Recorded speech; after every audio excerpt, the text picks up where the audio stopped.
in the background, so it's like a real justification. Okay.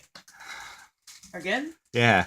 Okay, so we're finishing off our different viewpoint card, but we're still bringing it around with the Enigma universe. And this one is actually kind of from John's point of view, which is interesting for me. You wouldn't expect that from me, but I went with it and I enjoyed it. So it's about greed because that's kind of John's thing that starts to tear him apart, which both Zach and I have covered a little bit in our things.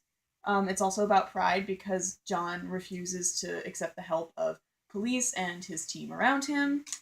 Ambition because all three of the people on the team, Blair, John, and Devin, are all trying to like be ambitious and do this thing that's like helping all these people, but I think they get out of hand sometimes.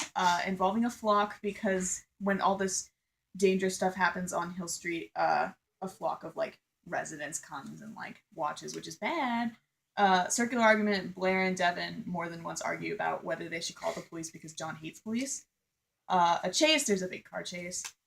Insubordination, John won't listen to Devin when Devin says not to do anything stupid and dangerous because that's what John does. A close shave at the spoiler alert at the very end of the scene that happens. There's an explosion and Devin almost dies. Smoke, explosion. A hunter. They're kind of like the three of them are kind of like bounty hunters because they go after the bad people and they stop them. Yeah. Involving a mole has to do with the partner to the main baddie, Rich, and he's just like in the car waiting to blow everyone up. So, an enigma, you know. Hill Street, it happens on Hill Street. Involving a family has to do with their family of them being a team. A loud noise, explosion. A quest is their quest, not only John's quest to stop Nick and Rich, and then also their quest to like try and be the superhero team.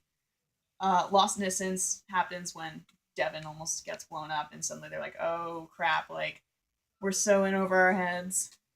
And then on the clock, because this is one of the three ones we did within 24 hours. Boom.